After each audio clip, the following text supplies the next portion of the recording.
Buongiorno da Non Solo Anima TV, siamo da Amma ed è con noi Swami Brahmachari Shubamrita. Hello. Buongiorno. Buongiorno. Amma says always that God is love and compassion and that we are born to learn this kind of love. But can you explain us what this love and what's the meaning of compassion? All of us are embodiments of this source of love. The only thing is that we don't realize it. This love that is there in us, can cross all boundaries and can flow towards the whole of creation. That's what we see in masters like Amma. The thing is that this love, this true love or this compassion, it comes from the vision of oneness. It comes from the experience of oneness. In fact, if you take any person, you love yourself the most. Then comes everybody else in the world. When you have the vision of oneness, you don't see the other person as different from yourself. You see the other person as an extension of your own self. So when you see everybody as yourself, what can you do? You can only love and serve. So that is the real love or the real compassion, which we see so readily expressed in masters like Amma. They are able to love everybody. They are able to express compassion to everybody, because Amma says she doesn't see anybody as different from herself. She sees them as her own self. So this is the love and compassion that Amma wants everybody to express. Of course, it doesn't come automatically.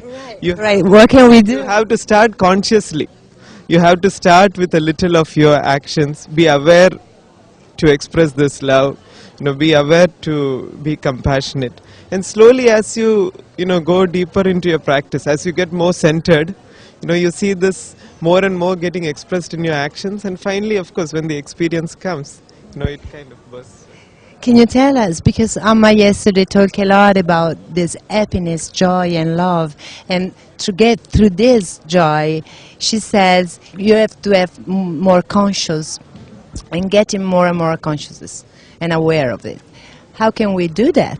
In this society that it seems so hard and so difficult, so more and more violent and competitive. Yeah, it is true. In today's society, that is so aggressive, and where there is so much of competition. It is true. It is difficult to really find that love.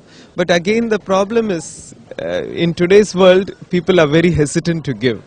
Because I must say, selfishness has become so predominant that you want to have everything for yourself. You don't want to give anything.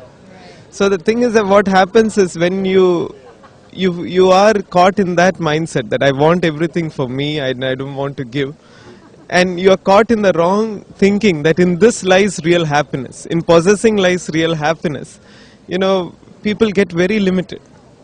But when you practice a little of giving, the joy that you feel, the happiness that you feel, that is very sublime. And once you experience a little of it, then you just want to give more and more. So that's why Amma always talks about this conscious effort being there. Amma gives a very beautiful example. When you give a flower to your beloved, of course the beloved is happy to receive that. But before that, when you pluck the flower, it is you who is experiencing the beauty and fragrance of it. Then is the other person experiencing it. So you are the one who is most benefited by it, and you are the one who is first happy. But many people don't realize it. They think, I need to get more to be happy. So when you practice giving, when you express love, when you express compassion, that makes you more and more aware of this fact that in giving lies real joy. So that's why Amma says we need to put in an effort in today's world to express this, because in today's world, Amma says 3 people in a family, they live like 3 isolated islands.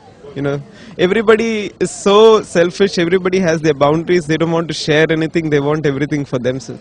But when they learn to share, that's when they really experience the real joy of life. So right from a family to a society to a country to the world, the spirit of giving has to come in. And Amma gives so many hugs in all over the world, and the mom and ONG just do so much for the world. What are the future projects of mom?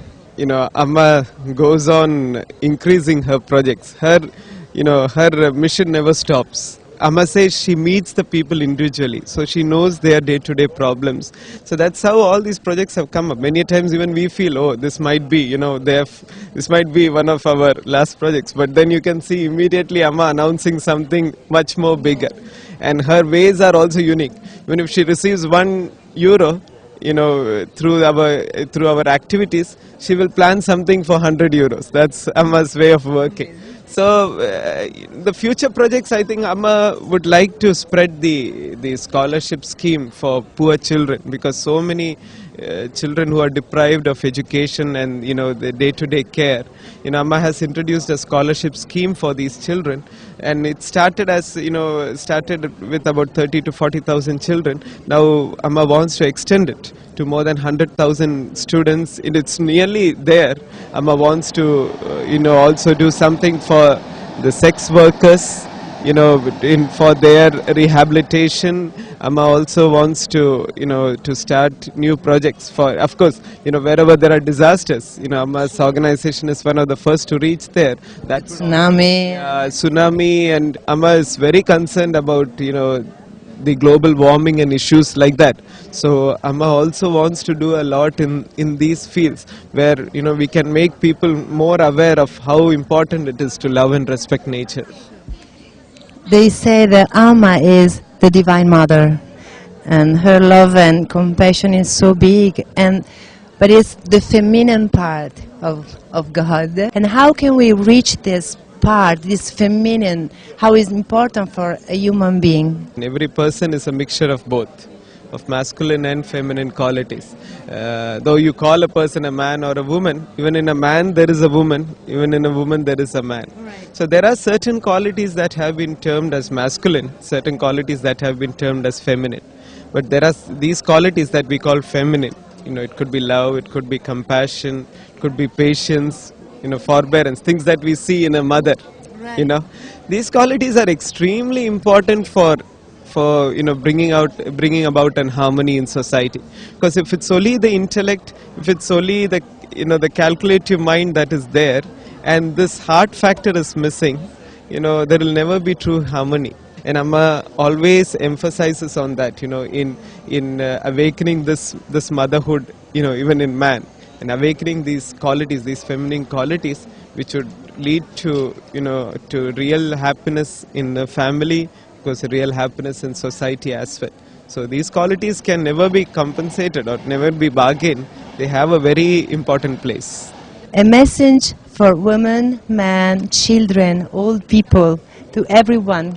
Amma always says that human beings, they need to be aware that we are all interdependent beings. All of us are interconnected. Human beings between themselves, human beings and nature. Everything is interconnected, and we don't feel that we are separate and nothing is going to happen to us, nothing is going to affect us. Suffering today is somebody else's suffering.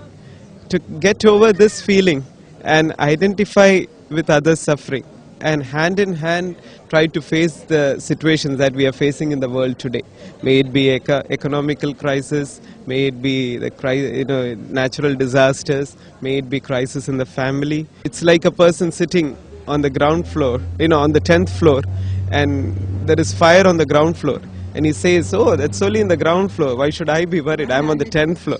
But this fire is going to soon catch and reach the 10th floor. So in a similar way, all our existence is interconnected. We need to be aware of it. We need to express more and more love and compassion. Our love that is just constricted now to our family, to ourselves and to our family, needs to grow.